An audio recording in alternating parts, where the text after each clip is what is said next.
Take 30। হ্যাঁ আমি silence.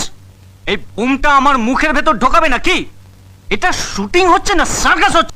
এই তুই আসলি, তাই ডায়লগটা বলতে পারবি? পারবো স্যার। তুই এত বড় ডায়লগ, পুরো ডায়লগটা ক্যামেরার সামনে বলতে পারবি? হ্যাঁ পারবো, কিন্তু উনি যদি অসন্তুষ্ট হন। তুই বলতে পারবি কিনা সেটা বল। পারবো স্যার।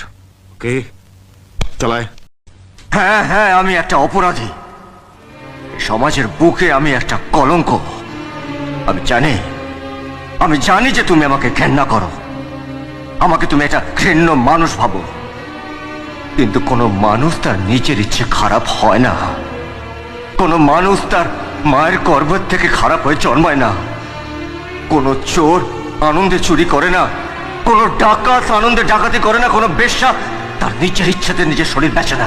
সময় আর পরিস্থিতি একটা মানুষকে খারাপ করে।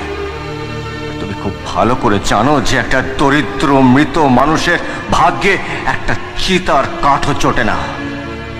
তাই এই পৃথিবী আমাকে একটা জিনিসই শিখিয়েছে, গরিব হয়ে জন্মানোটা কোনো অন্যায় নয়, কোনো পাপ নয়, কিন্তু গরিব হয়ে মরাটা সবচেয়ে বড় অন্যায়, সবচেয়ে বড় পাপ, সবচেয়ে বড় অন্যায়।